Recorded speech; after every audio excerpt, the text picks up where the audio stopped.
सत श्री अकाल, स्वागत है सारे ही दर्शकों का। मैं हाँ गगनदीप सिंह लैके हाजिर हाँ पंजाब दीयां खास गतिविधियां। सब तो पहला रुख सीधा किसानी अंदोलन दे वल करांगे। ਸਿੰਘੂ ਬਾਰਡਰ ਦੇ ਉੱਤੇ संयुक्त किसान मोर्चे की बीते दिनों प्रैस कॉन्फ्रेंस हुई है। इस किसान मोर्चे की प्रैस कॉन्फ्रेंस के विच वड्डा ऐलान है। 26 जनवरी तो पहला ट्रैक्टर रैली का एक ट्रेलर किसानों के वलों विखाया जाना। जी हाँ, यही शब्द ने जो किसान आगुआं के वलों वरते गए ने कि असी 26 जनवरी का ट्रेलर 7 जनवरी को विखावांगे। हालांकि ये ट्रैक्टर रैली अज भाव 6 जनवरी को होनी सी, पर मौसम के मिजाज के चलदे इसनूं 7 जनवरी किया गया है। 7 जनवरी को वड्डा हाईवे है दिल्ली का पलवल, जिससे आके जुड़ता है। इस हाईवे को जाम कर दिता जाएगा, जिसके नाल बहुत वड्डा प्रभाव दिल्ली अते आले दुआले के इलाकों के उत्ते पैंदा है, क्योंकि मुख्य मार्ग मन्निया जाता है। इस मार्ग को किसानों के वलों जाम कर दिता जाना है। तो 26 जनवरी को भी कुछ इसे तरह का ट्रैक्टर मार्च किसान जथेबंदियों के वलों किया जाना। पंजाब के तेज तरार राजनीतिवान नवजोत सिंह सिद्धू के वलों वक्रो वक्रे तरीकों के नाल किसानी अंदोलन को समर्थन दिता जा रहा है। तो पिंड पिंड जाके आम लोगों के नाल खुंड चर्चा की जा रही है। अमृतसर दी सड़कों के उत्ते निकले नवजोत सिंह सिद्धू के वलों एक टी स्टाल के उत्ते बैठ के खेती कानूनों के समेत केंद्र दी नीतियों के उत्ते विचार चर्चा की गई है। कि कुछ इस चर्चा के विच खास सी, उस दे विच कुछ खास गल्लां तुहानूं सुणावांगे। पहली गल तो यह कि सरकार कहती जी असीं बड़े पाते खां। पंजाब की सरकार किवें सिੱਧੀ 10 साल वाली कि कर्जा चढ़ाउंदी। सब तो बड़ा बोझ धरती के उत्ते की है, मैनूं दस दो। किसान खुदकुशियां क्यों करता है, की है सब तो बड़ा? ये सब तो बड़ा बोझ कर्जा ही है ना। मैं कहना इस तो उत्ते दी कोई बोझ है?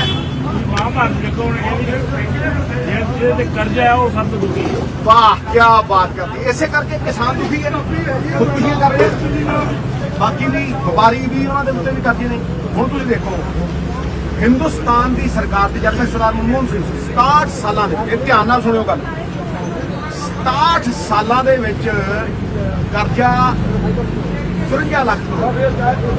67 साल पूरे 67 सालों के कर्जा 54 लाख करोड़। ते ये आए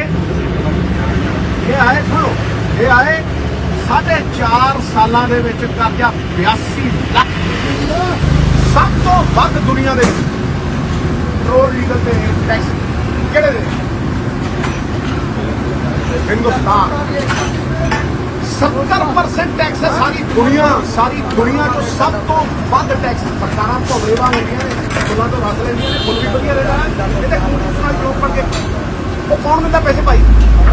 तेल पाउणा छोटे कीते नहीं, तुसीं पाउणे तेल नाल सारियां चीज़ां वधिया नहीं करदियां। 70% मैं हुण दूजे देशां दे नहीं कह रहा, मैं करैक्ट करी दूजे देश ले लो, कैनेडा दे विच अमरीका सब तो घट 19% टैक्स। यार छो तुम अमरीका कनेडा का मिक्स रिपोर्ट नहीं। मैं कहना बांग्लादेश 25%। हम तुम जी गल कह रहे थे 23% भाजी 23%। ये कहते हैं भी असी लोगों के हतैशी हैं। लोगों की सरकार लोगों वास्ते होंदी है कि मानिया डानिया वास्ते होंदी है। दसन संविधान च लिखिया, मैं कुछ लोकतंत्र है और लोगों की आवाज है। उधर किसान जथेबंदियां की चल रही इस बैठक ते नाल ही एक बैठक चल रही सी, जो बैठक देश के प्रधानमंत्री नरेंद्र मोदी अते भाजपा के पंजाब के आगू हरजीत गरेवाल के समेत सुरजीत कुमार जियाणी दोहां दे वल्लों मिल के देश के प्रधानमंत्री दे नाल बैठक की जा रही सी। जिस बैठक के विचों नतीजे की ने, की कुछ इस बैठक के विच चर्चा हुई है, सीधा इन्हां भाजपा आगूआं की जुबानी सुनदे हां। साडी बैठक कोई नहीं सी। साडे तां प्रधानमंत्री जी दा पुराने यादां ने वो ताज़ा कीतियां, सानूं समां मिल गया, बस इन्ना ही है। होर ऐसी कोई गल नहीं है। कोई बैठक च कोई सिੱਟਾ नहीं सी निकलना, कुछ नहीं सी निकलना। वो तो एक परिवारक गल्लां जिद्दां करदे हैं वो गल्लां होईयां ने। पंजाब च रहे ने वो, साडे परिवारी रहे, तो उस वेले भी असी मिलते रहे बहुत ज़्यादा। किसानी क्राइसिस नूं लैके कोई गलबात नहीं? उन्होंने सब जानकारी है, बराबर जानकारी है। साडी जानकारी देने की गल नहीं, सानूं तो उन्होंने तो मार्गदर्शन मिलता कि ठीक है। उन्होंने फिर प्रधानमंत्री जी नाल मुलाकात की गल है कि 35 साल तो मैं पार्टी च हाँ और मैं जिला प्रधान सी और प्रधानमंत्री साडे प्रभारी सीगे। तो अज जिहड़ी उन्हां नाल गल कीती और सानूं बड़ा अच्छा लग्या। और प्रधानमंत्री जी ने पुरानी जिहड़ी गल्लां सी सारी दी सारी खेत दी, खलियाण दी, ਹਰੇਕ ਇਨਸਾਨ ਦੀ ਹਰੇਕ ਵਰਕਰ ਦੇ ਬਾਰੇ ਪੁੱਛਿਆ, ਫਲਾਣਾ ਵਰਕਰ ਕਿਸ ਤਰ੍ਹਾਂ, ਫਲਾਣਾ ਕਿਸ ਤਰ੍ਹਾਂ ਹੈ, ਬੜਾ ਆਨੰਦ ਆਇਆ। ਤੇ ਪ੍ਰਧਾਨ ਮੰਤਰੀ ਕਹਿੰਦੇ ਮੈਂ ਸੇਵਾਦਾਰ ਹਾਂ, ਵਾਕਈ ਪ੍ਰਧਾਨ ਮੰਤਰੀ ਸੇਵਾਦਾਰ ਹੈ ਔਰ ਦੇਸ਼ ਦੇ ਹਿੱਤ ਵਿੱਚ ਬੜੇ ਕੰਮ ਕੀਤੇ ਨੇ। ਇਹ ਮੇਰੇ ਗਿਣਾਉਣ ਦੀ ਲੋੜ ਨਹੀਂ, ਤੁਹਾਨੂੰ ਮੀਡੀਆ ਨੂੰ ਔਰ ਦੇਸ਼ ਵਾਸੀਆਂ ਨੂੰ ਸਾਰਿਆਂ ਨੂੰ ਪਤਾ ਹੈ। ਕਿਸਾਨਾਂ ਵਾਸਤੇ ਬਹੁਤ ਕੀਤਾ ਹੈ। ਅਗਰ MSP ਦੀ ਗੱਲ ਕਰਦੇ ਹੈ, ਜਿਹੜੇ ਲੋਕ ਗੱਲ ਕਰਦੇ ਕਿਸਾਨ, ਮੈਂ ਉਹਨਾਂ ਨੂੰ ਪੁੱਛਣਾ ਚਾਹੁੰਦਾ ਕਿ 10 ਸਾਲ ਪ੍ਰਧਾਨ ਮੰਤਰੀ ਜਿਹੜਾ ਹੈ ਮਨਮੋਹਨ ਸਿੰਘ ਜੀ ਰਹੇ, ਕਾਂਗਰਸ ਦੀ ਸਰਕਾਰ ਰਹੀ, ਉਸ ਟਾਈਮ MSP ਦਾ ਕੀ ਰੇਟ ਸੀ ਤੇ ਹੁਣ ਜਿਹੜਾ 6 ਸਾਲ ਦੇ ਵਿੱਚ 500 ਰੁਪਏ ਜ਼ਿਆਦਾ, ਜਿਹੜੇ ਮੈਂ ਜ਼ਿਮੀਦਾਰ ਹਾਂ, 500 ਰੁਪਏ ਕਣਕ ਦੇ ਵਿੱਚ, ਝੋਨੇ ਦੇ ਵਿੱਚ ਸਾਨੂੰ ਜ਼ਿਆਦਾ ਮਿਲ ਰਿਹਾ ਔਰ ਨਰਮੇ ਦੀ ਫਸਲ ਜਿਹੜੀ ਸਾਡੀ ਉਹ ਵਿਕ ਰਹੀ ਹੈ। ਬਾਕੀ ਜਿਹੜੀ ਫਸਲਾਂ ਦੀ ਕਹਿੰਦੇ ਵੀ ਦੂਸਰੀ ਕਿਉਂ ਨਹੀਂ ਵਿਕ ਰਹੀ, ਤਾਂ ਪੰਜਾਬ ਸਰਕਾਰ ਆਪਦੀ ਏਜੰਸੀਆਂ ਤੋਂ ਖਰੀਦ ਕਰਾਂਦੀ ਨਹੀਂ। ਜੋ ਕਰਾਉਣ ਤਾਂ ਉਹਦੇ ਬਾਅਦ ਸਟੇਟ ਲਿਖ ਕੇ ਭੇਜਣ ਸੈਂਟਰ ਨੂੰ ਤਾਂ ਹੀ ਹੁੰਦੀ ਹੈ। ਪੰਜਾਬ ਸਰਕਾਰ ਕੁਝ ਕਰਦੀ ਨਹੀਂ, ਜਿਹੜਾ ਕਾਲਕ ਸਾਰਾ ਦਾ ਸਾਰਾ ਸੈਂਟਰ ਦੇ ਉੱਤੇ ਲਾਉਣਾ ਚਾਹੁੰਦੇ ਨੇ। ਉਧਰ ਲੁਧਿਆਣਾ ਤੋਂ ਸਾਂਸਦ ਰਵਨੀਤ ਬਿੱਟੂ ਦੇ ਵੱਲੋਂ ਵੀ ਭਾਜਪਾ ਨੂੰ ਘੇਰਨ ਦੀਆਂ ਕੋਸ਼ਿਸ਼ਾਂ ਨੇ। ਕੇਂਦਰ ਸਰਕਾਰ ਦੇ ਉੱਤੇ ਲਗਾਤਾਰ ਕਰੜੇ ਸ਼ਬਦੀ ਵਾਰ ਨੇ ਜੋ ਰਵਨੀਤ ਬਿੱਟੂ ਦੇ ਵੱਲੋਂ ਕੀਤੇ ਜਾ ਰਹੇ ਨੇ। ਇੱਕ ਵਾਰ ਫਿਰ ਰਵਨੀਤ ਬਿੱਟੂ ਨੇ ਆਪਣਾ ਸਿਆਸੀ ਤਿੱਖਾ ਰੂਪ ਵਿਖਾਇਆ। ਉਹ ਤਾਂ ਇਹ ਕਹਿ ਰਹੇ ਸੀ ਵੀ ਸਾਨੂੰ ਬਿੱਟੂ ਹੁਣੀ ਇਹ ਕਹਿ ਰਹੇ ਆ ਵੀ ਇਹਨਾਂ ਦੀ ਕੋਈ ਤਾਕਤ ਨਹੀਂ, ਅਸੀਂ ਤਾਂ ਤਾਕਤ ਦਿਖਾਉਣ ਚੱਲੇ ਆ। ਇਹ ਉਹਨਾਂ ਨੇ ਕਿਹਾ ਹੈ ਗਿਆਨੀ ਸਾਹਿਬ ਨੇ ਵੀ ਪ੍ਰਧਾਨ ਮੰਤਰੀ ਨੂੰ ਮਿਲਣ ਲਈ ਉਹ ਬਿਲਾਂ ਲਈ ਥੋੜੀ ਜਾ ਰਹੇ ਆ। ਤੇ ਗੱਲ ਦੂਜੀ ਇਹ ਆ ਵੀ ਜੇ ਵਾਕਈ ਇਹਨਾਂ ਦੇ ਕੁਝ ਅੱਲੇ ਪੱਲੇ ਹੈ ਤਾਂ ਅੱਜ ਜਦੋਂ ਪ੍ਰਧਾਨ ਮੰਤਰੀ ਦੀ, ਮੈਨੂੰ ਤਾਂ ਲੱਗਦਾ ਚਲੋ ਫੋਟੋ ਅੰਦਰੋਂ ਖਿੱਚ ਕੇ ਲੈ ਆਉਣਗੇ, ਨਹੀਂ ਤਾਂ ਵਿਸ਼ਵਾਸ ਹੀ ਨਹੀਂ ਹੋਣਾ ਵੀ ਕਿਤੇ ਦਫ਼ਤਰ 'ਚ ਬਹਿ ਕੇ ਆ ਗਏ। ਪਰ ਜੇ ਅੰਦਰੋਂ ਨਿਕਲਣ ਤਾਂ ਅੱਜ ਜੇ ਇਹਨਾਂ ਦੀ ਮਾੜੀ ਮੋਟੀ ਵੀ ਉੱਥੇ ਪੰਜਾਬ ਦੇ ਪ੍ਰਤੀ, ਪੰਜਾਬ ਦੇ ਕਿਸਾਨ ਜਿਹੜੇ 60 ਤੋਂ ਉੱਤੇ ਸ਼ਹੀਦ ਹੋ ਗਏ ਨੇ, ਜੇ ਮਾੜਾ ਮੋਟਾ ਵੀ ਇਹਨਾਂ ਨੂੰ ਦੁੱਖ ਆ ਤੇ ਅੱਜ ਇਹ ਤਿੰਨੋਂ ਬਿੱਲ ਵਾਪਸ ਕਰਾ ਕੇ ਆਉਣਗੇ। ਨਹੀਂ ਫਿਰ ਮੋਦੀ ਜੀ ਸਾਹਿਬ ਦੇ ਨਾਲ ਉਸੇ ਕੋਠੀ 'ਚ ਉੱਥੇ ਹੀ ਧਰਨੇ ਤੇ ਬਹਿ ਜਾਣ। ਜੇ ਪੰਜਾਬ ਲਈ ਦਰਦ ਆ, ਜੇ ਵਾਪਸ ਆਉਣਗੇ ਤਾਂ ਮੈਨੂੰ ਨਹੀਂ ਲੱਗਦਾ ਵੀ ਫਿਰ ਪੰਜਾਬ ਦੇ ਵਿੱਚ ਜੋ ਇਹਨਾਂ ਦਾ ਹਾਲ ਹੋ ਰਿਹਾ, ਕੱਢੇ ਹੀ ਹੋਏ ਨੇ, ਫਿਰ ਹੋਰ ਪਰਮਾਨੈਂਟ ਵੀਜ਼ਾ ਹੈ ਜਿਹੜਾ ਦਿੱਲੀ ਦਾ ਲੱਗ ਜਾਏਗਾ। ਵੀ ਜਿਹੜੇ ਅਸਲੀ, ਜਿੰਨਾ ਚਿਰ ਅਮਿਤ ਸ਼ਾਹ ਜੀ ਪ੍ਰਧਾਨ ਮੰਤਰੀ ਕੋਈ ਮੀਟਿੰਗ 'ਚ ਆਉਂਦੇ ਨਹੀਂ, ਉਹਨਾਂ ਚਿਰ ਸਿੱਟਾ ਨਿਕਲਣਾ ਹੀ ਨਹੀਂਗਾ। ਇਹ ਤਾਂ ਸਿਰਫ ਆਪਣੇ ਐਵੇਂ ਜਿਵੇਂ ਕਹਿੰਦੇ ਆ ਨਾ ਵੀ ਉਹ ਡੰਮੀ ਟਰਾਇਲਸ ਹੁੰਦੇ ਆ। ਤੇ ਕਿਸਾਨ ਵੀ ਜਾਣਦੇ ਆ, ਕਿਸਾਨ ਲੀਡਰ ਵੀ ਬੜੇ ਤਜਰਬੇ ਵਾਲੇ ਆ, ਪਰ ਉਹਨਾਂ ਨੂੰ ਬਾਰ-ਬਾਰ ਜਦੋਂ ਆਸ ਵੱਧ ਜਾਂਦੀ ਆ ਨਾ, ਰੋਜ਼ ਭੋਲੇ ਭਾਲੇ ਕਿਸਾਨ ਪਿੱਛੇ ਬੈਠੇ ਢੀਕਦੇ ਆ ਵੀ ਅੱਜ ਗਏ ਨੇ, ਲੈ ਵੀ ਬੱਸ ਲੈ ਕੇ ਤੇ ਮਨਾ ਕੇ ਆਉਣਗੇ, ਕਿਉਂਕਿ ਕੋਈ ਨਵੀਂ ਗੱਲ ਤਾਂ ਹੈ ਨਹੀਂ। ਆਪਾਂ ਕਿਹੜਾ ਕਿਸੇ ਨਾਲ ਸਲਾਹ ਕਰਨ ਜਾਣਾ, ਪਤਾ ਹੀ ਆ ਵੀ ਤਿੰਨੋਂ ਬਿੱਲ ਵਾਪਸ ਕਰਾਉਣੇ ਆ। MSP ਆ ਜਿਹੜੀ ਉਹ ਲੀਗਲ ਗਰੰਟੀ ਕਰਾਉਣੀ ਆ। ਤੇ ਮੈਂ ਸਮਝਦਾ ਇਹ ਜਿਹੜੇ ਟੈਂਟ ਨੇ ਲੀਡਰਾਂ ਨੂੰ 40 ਜਾਣੇ ਜਿੰਨੇ 41 ਜਾਣੇ ਨੇ, ਮੈਂ ਸਲਾਹ ਦੇਣ ਵਾਲਾ ਕੋਈ ਨਹੀਂ, ਇਹਨਾਂ ਦੇ ਬੱਚਾ ਹੈ, ਸਾਥੀ ਆ। 41 ਦੇ 41 ਇੱਥੇ ਬਹਿ ਜਾਣ ਧਰਨੇ ਤੇ ਵੀ ਭਾਈ ਉਦਣ ਜਾਵਾਂਗੇ, ਇੱਥੇ ਹੀ ਸਾਡਾ ਖਾਣ ਪੀਣ ਜੋ ਆ, ਇੱਥੇ ਬੈਠੇ ਆ। ਤੇ ਤੁਸੀਂ ਜਾ ਕੇ ਪ੍ਰਾਈਮ ਮਿਨਿਸਟਰ ਨੂੰ ਪੁੱਛਿਓ, ਅਮਿਤ ਸ਼ਾਹ ਜੀ ਨੂੰ ਪੁੱਛਿਓ, ਜਿੱਦਣ ਤੁਸੀਂ ਹਾਂ ਕਰੋਗੇ ਉਦਣ ਅਸੀਂ ਮੁੜਾਂਗੇ, ਨਹੀਂ ਇੱਥੇ ਬੈਠੇ ਆ। ਗੱਲ ਵੀ ਕੀ ਹੈ, ਕਾਹਦੇ ਲਈ ਜਾਣਾ ਵਾਪਸ।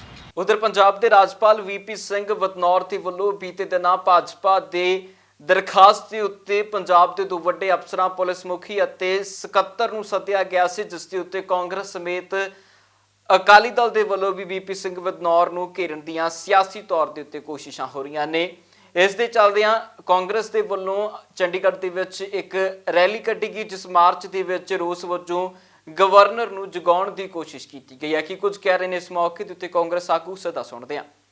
ਉਹਨਾਂ ਦੀ ਆਪਾਂ ਕਿਤੇ ਨਾ ਕਿਤੇ ਇੱਕ ਉਹਨਾਂ ਨੂੰ ਆਤਮਾ ਨੂੰ ਸ਼ਾਂਤੀ ਦੇ ਸਕੀਏ। ਪੰਜਾਬ ਸਰਕਾਰ ਉਹਨਾਂ ਵਾਸਤੇ ਜੋ ਬਣਦਾ ਵਾ ਉਹ ਕਰ ਰਹੀ ਆ, ਲੇਕਿਨ ਅਗਰ ਗਵਰਨਰ ਸਾਹਿਬ ਇਸ ਤਰੀਕੇ ਨਾਲ ਇੰਟਰਫੇਅਰ ਕਰਨਗੇ ਤੇ ਫਿਰ ਗਵਰਨਰ ਸਾਹਿਬ ਨੂੰ ਕਿਸਾਨਾਂ ਦੀ ਮੌਤਾਂ ਵਾਸਤੇ ਵੀ ਇੰਟਰਫੇਅਰ ਕਰਨਾ ਪਊਗਾ। ਅਗਰ ਗਵਰਨਰ ਸਾਹਿਬ ਨੂੰ BJP ਦੀ ਜਾਨ ਦੀ ਫਿਕਰ ਆ ਤੇ ਉਹਨਾਂ ਨੂੰ ਇਹਦੀ ਵੀ ਫਿਕਰ ਹੋਣੀ ਚਾਹੀਦੀ ਆ। ਉਧਰ ਸ਼੍ਰੋਮਣੀ ਗੁਰਦੁਆਰਾ ਪ੍ਰਬੰਧਕ ਕਮੇਟੀ ਦੇ ਵੱਲੋਂ ਵੀ ਖਾਸ ਬੈਠਕ ਕੀਤੀ ਗਈ ਹੈ। ਇਸ ਬੈਠਕ ਦੇ ਵਿੱਚ ਵੱਡੀਆਂ ਚਰਚਾਵਾਂ ਹੋਈਆਂ ਨੇ ਤੇ ਕਿਸਾਨੀ ਅੰਦੋਲਨ ਨੂੰ ਸਮਰਥਨ ਦੇਣ ਦਾ ਹਰ ਇੱਕ ਤਰੀਕੇ ਦੇ ਨਾਲ ਐਲਾਨ ਬੀਬੀ ਜਗੀਰ ਕੌਰ ਦੇ ਵੱਲੋਂ ਕੀਤਾ ਗਿਆ।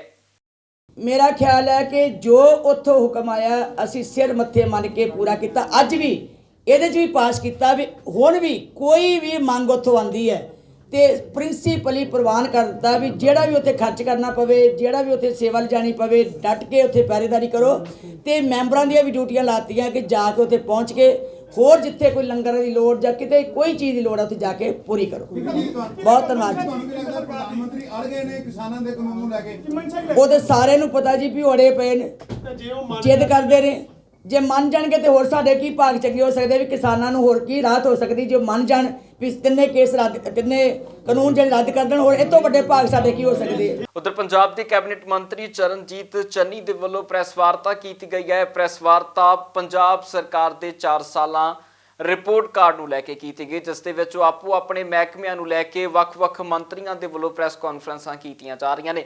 ਬੀਤੇ ਦਿਨਾਂ ਭਾਰਤ ਭੂਸ਼ਣ ਆਸ਼ੂ ਦੇ ਵੱਲੋਂ ਆਪਣੇ ਮਹਿਕਮੇ ਦਾ ਸਾਰਾ ਚਿੱਠਾ 4 ਸਾਲਾਂ ਦਾ ਵਿਖਾਇਆ ਗਿਆ ਤੇ ਉਸ ਤੋਂ ਬਾਅਦ ਚਰਨਜੀਤ ਚੰਨੀ ਨੇ ਪ੍ਰੈਸ ਕਾਨਫਰੰਸ ਕੀਤੀ, ਜਿਸ ਤੋਂ ਬਾਅਦ ਸੁਖਵਿੰਦਰ ਸਿੰਘ ਸਰਕਾਰੀਆ ਦੇ ਵੱਲੋਂ ਵੀ ਪ੍ਰੈਸ ਕਾਨਫਰੰਸ ਕੀਤੀ ਗਈ। ਚਰਨਜੀਤ ਚੰਨੀ ਦੀ ਪ੍ਰੈਸ ਕਾਨਫਰੰਸ ਦੇ ਵਿੱਚ ਕੀ ਕੁਝ ਖਾਸ ਸੀ ਉਹ ਵੀ ਸੁਣਾਉਂਦੇ ਆ। ਅਸੀਂ ਇੱਕ ਪੋਰਟਲ ਬਣਾਇਆ ਹੈ, ਮੈਂ ਤੁਹਾਨੂੰ ਹੁਣੇ ਪਹਿਲਾਂ ਦੱਸਿਆ ਸੀ। ਉਹਦੇ 'ਚ ਅਸੀਂ ਸਾਰੇ ਬੇਰੁਜ਼ਗਾਰਾਂ ਨੂੰ ਤੇ ਜਿਹੜੇ ਨੌਕਰੀ ਦੇਣ ਵਾਲੇ ਵੀ ਆ ਉਹਨਾਂ ਨੂੰ ਵੀ ਮੰਤਰਿਤ ਕੀਤਾ ਹੈ। 10,60,000 ਨੌਜਵਾਨ ਸਾਡੇ ਕੋਲ ਉਹਦੇ ਤੇ ਰਜਿਸਟਰ ਕਰ ਚੁੱਕਿਆ ਹੈ। ਇਹ ਸਟੇਟ ਵਾਈਡ ਹੋ ਗਏ ਜੀ, ਮਤਲਬ ਇੰਨਾ ਕੀ ਰਸਤਾ? ਨਹੀਂ, ਮੈਂ ਇਹ ਨਹੀਂ ਕਹਿ ਸਕਦਾ ਕਿ ਇੰਨੇ ਹੀ ਹੈ, ਅਜੇ ਬਹੁਤ ਨੇ ਨਹੀਂ ਕੀਤਾ। ਤੇ ਅਸੀਂ ਉਹਦੇ ਵਾਸਤੇ ਕੋਵਿਡ ਤੋਂ ਪਹਿਲਾਂ ਇੱਕ ਨਵਾਂ ਕੰਮ ਸ਼ੁਰੂ ਕੀਤਾ ਸੀ ਕਿ ਹਰ ਘਰ ਨੂੰ ਕਾਲ ਕਰ ਰਹੇ ਸੀ ਕਿ ਜੀ ਤੁਸੀਂ ਬੇਰੁਜ਼ਗਾਰ ਤਾਂ ਨਹੀਂ ਹੋ, ਤੁਹਾਨੂੰ ਨੌਕਰੀ ਦੀ ਲੋੜ ਹੈ। ਉਹ ਸਾਡਾ ਕੰਮ ਹੈ ਜਿਹੜਾ ਕੋਵਿਡ ਕਰਕੇ ਕੁਝ ਰੁਕ ਗਿਆ, ਫਿਰ ਅਸੀਂ ਦੁਬਾਰੇ ਸ਼ੁਰੂ ਕਰ ਰਹੇ। ਉਹਨਾਂ ਨੂੰ ਵੀ ਅਸੀਂ ਰਿਕੁਐਸਟ ਕਰ ਰਹੇ ਕਿ ਤੁਸੀਂ ਸਾਡੇ ਪੋਰਟਲ ਤੇ ਆਓ ਤਾਂ ਕਿ ਸਾਡੇ ਪਾਸ ਹਰ ਨੌਜਵਾਨ ਰਜਿਸਟਰ ਹੋ ਜੇ। ਅਸੀਂ 10,60,000 ਤੱਕ ਪਹੁੰਚੇ ਤੇ ਹੁਣ ਅਸੀਂ ਫਿਰ ਕਾਲਿੰਗ ਸ਼ੁਰੂ ਕਰਾ ਰਹੇ ਹਾਂ, ਫਿਰ ਦੇਖਦੇ ਕਿੱਥੇ ਤੱਕ ਪਹੁੰਚਦੇ ਹਾਂ। ਲੇਕਿਨ ਅਸੀਂ ਹਰ, ਚਾਹੇ ਉਹ ਅਨਪੜ੍ਹ ਹੈ, ਚਾਹੇ 8ਵੀਂ ਪਾਸ ਹੈ, ਚਾਹੇ ਕੋਈ ਹੈ, ਉਹਨੂੰ ਉਹਦੇ ਤੇ ਉਹ ਕਰ ਰਹੇ। ਕਈਆਂ ਤੋਂ ਨਹੀਂ ਹੋ ਰਿਹਾ ਅਪਲਾਈ, ਇਸ ਕਰਕੇ ਉਹ ਸਾਡੇ ਤੱਕ ਪਹੁੰਚ ਨਹੀਂ ਹੋ ਰਿਹਾ। ਇਸ ਕਰਕੇ ਅਸੀਂ ਜਿਹੜੇ ਇੰਪਲਾਇਮੈਂਟ ਜਨਰੇਸ਼ਨ ਬਿਊਰੋ ਖੋਲ੍ਹੇ ਹੈ ਉੱਥੇ ਬੰਦੇ ਲਗਾ ਦਿੱਤੇ ਹੈ ਕਿ ਤੁਸੀਂ ਇੱਥੇ ਆ ਜਾਓ, ਇੱਥੋਂ ਇਹਨਾਂ ਤੋਂ ਰਜਿਸਟਰ ਕਰਾ ਲਓ ਆਪਣੇ ਆਪ ਨੂੰ। ਸੋ ਥੋੜੀ 3-4 ਮਹੀਨਿਆਂ ਸਾਡੇ ਪਾਸ ਐਕਚੁਅਲ ਫਿਗਰ ਵੀ ਆ ਜਾਏਗੀ ਕਿ ਕਿੰਨਾ ਬੇਰੁਜ਼ਗਾਰ ਹੈ। ਜਿਹੜਾ ਕਿਸਾਨ ਅੰਦੋਲਨ ਹੈ ਇਹ ਲੋਕਾਂ ਦੀ ਪੀੜਾ ਚੋਂ ਉੱਭਰਿਆ ਹੋਇਆ ਹੈ। ਲੋਕ ਮਜਬੂਰ ਹੋ ਕੇ ਉਹਨਾਂ ਨੂੰ ਜਾ ਕੇ ਸੜਕਾਂ ਤੇ ਬੈਠਣਾ ਪੈ ਰਿਹਾ ਹੈ। ਪੰਜਾਬ, ਜਿੱਥੇ ਤੱਕ ਮੇਰਾ ਜਾਤੀ ਸਵਾਲ ਹੈ, ਮੈਂ ਇਹ ਸਮਰਥਨ ਕਰਦਾ ਇਸ ਪੂਰੇ ਅੰਦੋਲਨ ਦਾ। ਕੇਂਦਰ ਸਰਕਾਰ ਨੂੰ ਇਹਦਾ ਹੱਲ ਲੱਭਣਾ ਚਾਹੀਦਾ ਹੈ। ਪੰਜਾਬ ਬਾਰਡਰ ਸਟੇਟ ਹੈ, ਪੰਜਾਬ ਨੂੰ ਖੁਸ਼ਹਾਲ ਰੱਖਣਾ, ਪੰਜਾਬ ਦੇ ਵਿੱਚ ਅੱਛੀਆਂ ਨੌਕਰੀਆਂ ਮਿਲਣ, ਅੱਛਾ ਇੱਥੇ ਕਾਰੋਬਾਰ ਹੋਵੇ, ਇੱਥੇ ਕਿਸਾਨੀ ਤੇ ਆਧਾਰਿਤ ਪੰਜਾਬ ਦਾ ਕਿੱਤਾ ਮੁੱਖ ਕਿਸਾਨੀ ਹੈ। ਸਾਡਾ 66% ਬੰਦਾ ਕਿਸਾਨੀ ਤੇ ਆਧਾਰਿਤ ਹੈ। ਜੇ ਕਿਸਾਨੀ ਮਰ ਜਾਏਗੀ ਤਾਂ ਪੰਜਾਬ ਡੁੱਬ ਜਾਏਗਾ। 4,000 ਕਰੋੜ ਰੁਪਈਆ ਦਾ ਇਹਨਾਂ ਬਿੱਲਾਂ ਦੇ ਨਾਲ ਪੰਜਾਬ ਸਰਕਾਰ ਨੂੰ ਨੁਕਸਾਨ ਹੋ ਜਾਣਾ, ਕਿੱਥੋਂ ਭਰਨਾ ਹੈ? ਇਸ ਕਰਕੇ ਕੇਂਦਰ ਸਰਕਾਰ ਨੂੰ ਇਹਦਾ ਸਾਰਥਕ ਹੱਲ ਲੱਭ ਦੇਣਾ ਚਾਹੀਦਾ ਸਾਡਾ, ਤਾਂ ਕਿ ਲਾਅ ਐਂਡ ਆਰਡਰ ਵੀ ਮੇਨਟੇਨ ਰਹੇ, ਪੰਜਾਬ ਵੀ ਖੁਸ਼ਹਾਲ ਰਹੇ। ਆਖਰ ਅਸੀਂ ਯਾਰ ਹਿੰਦੁਸਤਾਨ ਦਾ ਅੰਗ ਹੈ, ਅਸੀਂ ਹਿੰਦੁਸਤਾਨ ਦੇ ਵਾਰਿਸ ਵੀ ਹੈ। ਅਸੀਂ ਹਰ ਕੁਰਬਾਨੀ ਹਿੰਦੁਸਤਾਨ ਦੇ ਵਿੱਚ ਕੀਤੀ ਹੈ ਤੇ ਫਿਰ ਸਾਡੇ ਨਾਲ ਨਜਾਇਜ਼ ਨਹੀਂ ਹੋਣੀ ਚਾਹੀਦੀ। ਇਸ ਕਰਕੇ ਇਹਦੇ ਬਾਰੇ ਕੇਂਦਰ ਸਰਕਾਰ ਸੋਚੇ। ਉਧਰ ਸ਼੍ਰੋਮਣੀ ਅਕਾਲੀ ਦਲ ਦੇ ਵੱਲੋਂ ਵੀ ਅਹਿਮ ਬੈਠਕ ਕੀਤੀ ਗਈ ਹੈ, ਜਿਸ ਦੇ ਵਿੱਚ ਸੁਖਵੀਰ ਸਿੰਘ ਬਾਦਲ ਦੇ ਸਮੇਤ ਸ਼੍ਰੋਮਣੀ ਅਕਾਲੀ ਦਲ ਦੇ ਵੱਡੇ ਆਗੂ ਮੌਜੂਦ ਰਹੇ ਨੇ। ਪੰਜਾਬ ਦੀਆਂ ਨਗਰ ਨਿਗਮ ਚੋਣਾਂ ਨੂੰ ਲੈ ਕੇ ਵੱਡੀ ਚਰਚਾ ਇਸ ਮੀਟਿੰਗ ਦੇ ਵਿੱਚ ਹੋਈ ਹੈ ਤੇ ਉਮੀਦਵਾਰਾਂ ਨੂੰ ਲੈ ਕੇ ਵੀ ਟਿੱਪਣੀ ਇਸ ਪ੍ਰੋਗਰਾਮ ਦੇ ਵਿੱਚ ਕੀਤੀ ਗਈ ਹੈ। ਦੱਸ ਦਈਏ ਕਿ ਇਸੇ ਸਮਾਗਮ ਦੇ ਵਿੱਚ ਸੁਖਵੀਰ ਸਿੰਘ ਬਾਦਲ ਨੇ ਆਪਣੇ ਹੀ ਚੋਣ ਨਿਸ਼ਾਨ ਦੇ ਉੱਤੇ ਸਾਰੀਆਂ ਚੋਣਾਂ ਲੜਨ ਦਾ ਵੀ ਐਲਾਨ ਕੀਤਾ ਹੈ। ਮਿਊਨਿਸਪਲ ਕਮੇਟੀ ਦੀਆਂ ਚੋਣਾਂ ਚੱਲ ਰਹੀਆਂ, ਉਹਦੇ ਵਾਸਤੇ ਸਾਰੇ ਹਲਕਿਆਂ ਦੇ ਵਿੱਚ ਸ਼੍ਰੋਮਣੀ ਅਕਾਲੀ ਦਲ ਦੀ ਕੈਂਡੀਡੇਟ ਦੀ ਸਕਰੀਨਿੰਗ ਵਾਸਤੇ ਕਮੇਟੀਆਂ ਬਣੀਆਂ ਹੋਈਆਂ, ਨਵਾਂ ਕਾਰਪੋਰੇਸ਼ਨਾਂ ਦੀਆਂ ਵੀ ਔਰ ਮਿਊਨਿਸਪਲ ਕਮੇਟੀਆਂ ਦੀਆਂ। ਉਹ ਅਸੀਂ ਅੱਜ ਪਹਿਲਾਂ ਸਵੇਰੇ ਹਲਕਾ ਇੰਚਾਰਜ ਵੀ ਆਏ ਸੀ, ਉਹਨਾਂ ਦੇ ਨਾਲ ਵੀ ਸਾਰੀ ਡਿਸਕਸ਼ਨ ਕਰਕੇ ਸਮੀਖਿਆ ਕੀਤੀ ਹੈ ਔਰ ਹੁਣ ਵੀ ਜਿਹੜੇ ਸੀਨੀਅਰ ਲੀਡਰ ਕੁਝ ਪਾਰਟੀ ਦੇ ਆ ਉਹਨਾਂ ਨੇ ਬੈਠ ਕੇ ਸਮੀਖਿਆ ਕੀਤੀ ਹੈ। ਸਾਰੇ ਥਾਵਾਂ ਦੇ ਉੱਤੇ ਵਰਕਰਾਂ ਦੇ ਵਿੱਚ ਬਹੁਤ ਵੱਡਾ ਉਤਸ਼ਾਹ ਹੈ ਔਰ ਪਾਰਟੀ ਸਿੰਬਲ ਦੇ ਉੱਤੇ ਸਾਰੀਆਂ ਕਾਰਪੋਰੇਸ਼ਨ ਦੀਆਂ ਔਰ ਜਿਹੜੀਆਂ ਚੋਣਾਂ ਮਿਊਨਿਸਪਲ ਕਮੇਟੀ ਦੀਆਂ ਉਹ ਅਸੀਂ ਲੜਾਂਗੇ। ਉਹ ਸਾਰੇ ਦੀ ਅਸੀਂ ਸਮੀਖਿਆ ਜਿਹੜੀ ਆ ਹੁਣ ਤੱਕ ਕਿਤੇ ਕਿਤੇ ਕਿਵੇਂ ਪ੍ਰੋਗਰੈਸ ਚੱਲ ਰਹੀ ਹੈ, ਲੇਕਿਨ ਬੜੇ ਇਨਕਰੇਜਿੰਗ ਫੀਡਬੈਕ ਜਿਹੜੀ ਆ ਉਹ ਸਾਰੇ ਲੀਡਰ ਸਾਹਿਬਾਨ ਨੇ ਦਿੱਤੀ। ਇੱਕ ਖਾਸ ਤੌਰ ਦੇ ਉੱਤੇ ਵਿਚਾਰ ਚਰਚਾ ਹੋਈ ਹੈ ਕਿ ਜਿਹੜੇ ਗੰਨਾ ਬੀਜਣ ਵਾਲੇ ਕਿਸਾਨ ਆ ਉਹ ਬੇਹੱਦ ਪਰੇਸ਼ਾਨੀ ਦੇ ਵਿੱਚੋਂ, ਇੱਕ ਤਾਂ 3 ਸਾਲ ਹੋ ਗਏ ਆ, ਹਾਲੇ ਤੱਕ ਇੱਕ ਵਾਰੀ ਵੀ ਸੂਬੇ ਦੀ ਸਰਕਾਰ ਨੇ ਉਹਨਾਂ ਦਾ ਰੇਟ ਨਹੀਂ ਵਧਾਇਆ। ਉਹ ਅਸੀਂ ਮੰਗ ਕੀਤੀ ਹੈ ਕਿ ਤੁਰੰਤ ਗੰਨੇ ਦੇ ਰੇਟ ਜਿਹੜੇ ਆ ਉਹ ਰਿਵਾਈਜ਼ ਕੀਤੇ ਜਾਣ, ਕਿਉਂਕਿ ਤੁਸੀਂ ਯੂਪੀ ਨਾਲ ਦੂਜੀਆਂ ਸਟੇਟਾਂ ਨਾਲ ਕੰਪੇਅਰ ਕਰੋ ਤੇ ਪੰਜਾਬ ਦੇ ਜ਼ਿਮੀਂਦਾਰ ਨੂੰ ਜਿਹੜੀ ਗੰਨੇ ਦੀ ਕੀਮਤ ਮਿਲ ਰਹੀ ਹੈ ਬਹੁਤ ਕੰਪੈਰੀਟਿਵਲੀ ਘੱਟ ਹੈ। ਔਰ ਦੂਜਾ ਹਾਲੇ ਵੀ ਜਿਹੜੀਆਂ ਕੋਆਪਰੇਟਿਵ ਸ਼ੂਗਰ ਮਿਲਾਂ ਵੀ ਤੇ ਕੁਝ ਪ੍ਰਾਈਵੇਟ ਸ਼ੂਗਰ ਮਿਲਾਂ ਉਹਨਾਂ ਦੇ ਬਹੁਤ ਵੱਡੇ ਬਕਾਏ ਹੈ। ਇਸ ਕਰਕੇ ਅੱਜ ਅਲਟੀਮੇਟਮ ਵੀ ਦਿੱਤਾ ਸੀ ਪੰਜਾਬ ਸਰਕਾਰ ਨੂੰ ਵੀ ਸ਼ੂਗਰ ਮਿਲਾਂ ਨੂੰ ਵੀ ਕਿ ਕਿਸਾਨਾਂ ਦੇ ਬਕਾਏ ਜਿਹੜੇ ਗੰਨੇ ਦੇ ਉਹ ਤੁਰੰਤ ਦਿੱਤੇ ਜਾਣ, ਨਹੀਂ ਤਾਂ ਫਿਰ ਜਿਹੜਾ ਸ਼੍ਰੋਮਣੀ ਅਕਾਲੀ ਦਲ ਨੂੰ ਇਹਦੇ ਖਿਲਾਫ ਵੱਡਾ ਸੰਘਰਸ਼ ਜਿਹੜਾ ਉਹ ਸ਼ੁਰੂ ਕਰਨਾ ਪਏਗਾ। ਇੱਕ ਜਿਹੜੀ ਦਿੱਲੀ ਕਟੜਾ ਹਾਈਵੇ ਜਿਹੜੀ ਸਰਕਾਰ ਨੇ ਪ੍ਰਪੋਜ਼ ਕੀਤੀ ਹੋਈ ਹੈ ਉਹਦੇ ਵਿੱਚ ਜਿਹੜੇ ਰੇਟ ਆਫਰ ਕੀਤੇ ਜਾ ਰਹੇ ਆ ਕਿਸਾਨਾਂ ਨੂੰ ਲੈਂਡ ਐਕੁਜੀਸ਼ਨ ਉਹ ਬਹੁਤ ਹੀ ਥੋੜ੍ਹੇ।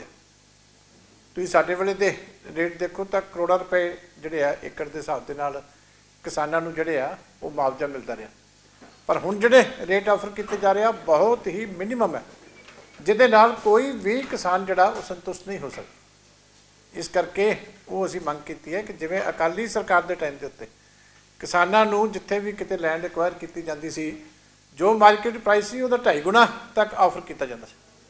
ਇਸ ਕਰਕੇ ਉਸ ਵੇਲੇ ਦੇ ਡਾਟੇ ਕੱਢੋਗੇ ਤਾਂ ਕਿਤੇ ਵੀ ਜਿਹੜੀ ਹੈ ਫਿਗਰ ਜਿਹੜੀ ਆ ਕਰੋੜ ਦੇ ਲਾਗੇ ਤੱਕ ਤੋਂ ਘੱਟ ਨਹੀਂ ਮਿਲਦੀ, ਉਸ ਤੋਂ ਬਹੁਤ ਉੱਪਰ ਵੀ ਬਣੀ। ਪਰ ਹੁਣ ਬਹੁਤ ਘੱਟ ਰੇਟ ਆਫਰ ਕੀਤੇ ਜਾ ਰਹੇ ਆ। ਇਹ ਕਿਸਾਨੀ ਦੇ ਨਾਲ ਕਿਸੇ ਵੀ ਤਰੀਕੇ ਇਨਸਾਫ ਨਹੀਂ, ਬਹੁਤ ਵੱਡਾ ਧੱਕਾ। ਇਸ ਕਰਕੇ ਇਹਦੇ ਵੀ ਖਿਲਾਫ ਜਿਹੜੀ ਆ ਅਸੀਂ ਸਰਕਾਰ ਨੂੰ ਕਹਿਣਾ ਚਾਹੁੰਦੇ ਹਾਂ, ਸੂਬੇ ਦੀ ਸਰਕਾਰ ਦਾ ਫਰਜ਼ ਬਣਦਾ ਹੈ ਕਿ ਉਹ ਅੱਖਾਂ ਬੰਦ ਕਰਕੇ ਨਾ ਬੈਠੇ। ਇਹ ਕਿਸਾਨੀ ਨਾਲ ਧੱਕਾ ਨਹੀਂ ਹੋਣ ਦਿੱਤਾ ਜਾਊਗਾ। ਕਿਸਾਨ ਦੀ ਸਹਿਮਤੀ, ਕਿਸਾਨ ਨੂੰ ਵਾਜਬ ਰੇਟ, ਇਹ ਦੋ ਚੀਜ਼ਾਂ ਕੰਪਰੋਮਾਈਜ਼ ਨਹੀਂ ਕੀਤੀਆਂ ਜਾ ਸਕਦੀਆਂ। ਇਸ ਕਰਕੇ ਉਹਨਾਂ ਨੂੰ ਪ੍ਰੋਪਰ ਮੁਆਵਜ਼ਾ ਦਿੱਤਾ ਜਾਵੇ। ਉਧਰ ਆਮ ਆਦਮੀ ਪਾਰਟੀ ਦੇ ਆਗੂ ਸੰਜੇ ਸਿੰਘ ਦੇ ਵੱਲੋਂ ਦਿੱਲੀ ਦੇ ਵਿੱਚ ਪ੍ਰੈਸ ਕਾਨਫਰੰਸ ਕੀਤੀ ਗਈ ਹੈ, ਜਿਸ ਦੇ ਵਿੱਚ ਸੰਜੇ ਸਿੰਘ ਨੇ ਭਾਜਪਾ ਸਮੇਤ ਸਾਰੀਆਂ ਵਿਰੋਧੀ ਧਿਰਾਂ ਨੂੰ ਨਿਸ਼ਾਨੇ ਦੇ ਉੱਤੇ ਰੱਖਿਆ ਤੇ ਭਾਜਪਾ ਦੇ ਉੱਤੇ ਹੱਲਾ ਬੋਲਦਿਆਂ ਉਹਨਾਂ ਕਹਿਣਾ ਸੀ ਕਿ ਲਗਾਤਾਰ ਭਾਜਪਾ ਕਿਸਾਨਾਂ ਤੋਂ ਮੁੱਖ ਮੋੜ ਕੇ ਬੈਠੀ ਹੈ ਤੇ ਕਿਸਾਨਾਂ ਦੀ ਸੁਣਨ ਦੀ ਬਜਾਏ ਭਾਜਪਾ ਆਪਣੇ ਸਖਤ ਰੁਖਾਂ ਦੇ ਵੱਲ ਵਧਦੀ ਜਾ ਰਹੀ ਹੈ। कि उत्तर प्रदेश में आम आदमी पार्टी के संघर्ष से प्रभावित होकर और माननीय अरविंद केजरीवाल जी की नीतियों से प्रभावित होकर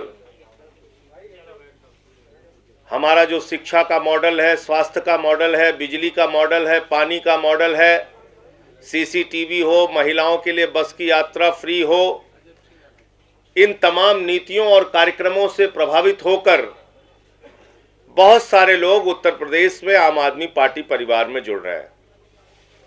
और ये बड़ी अच्छी बात है कि जब मैं लखनऊ जाता हूं तो वहां आसपास के और उस तरफ के जो हमारे जिलों के साथी हैं वो ज्वाइन करते हैं। जब 1-2 दिन के लिए दिल्ली आता हूं तो यहाँ आसपास के जिलों के लोग जो हैं वो आम आदमी पार्टी में शामिल होते हैं। ये बहुत शुभ संकेत है आम आदमी पार्टी के लिए। पंजाब का किसान, हरियाणा का किसान, उत्तर प्रदेश का किसान, उत्तराखंड का किसान अपनी जान दे रहा है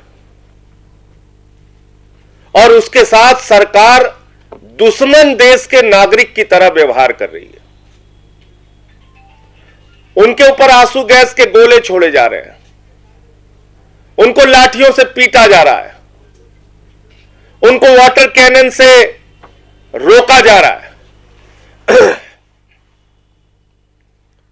और साथ ही साथ उनको अपमानित करने के लिए आतंकवादी, खालिस्तानी, पता नहीं क्या क्या तमगा लगा रहे हैं किसानों के ऊपर।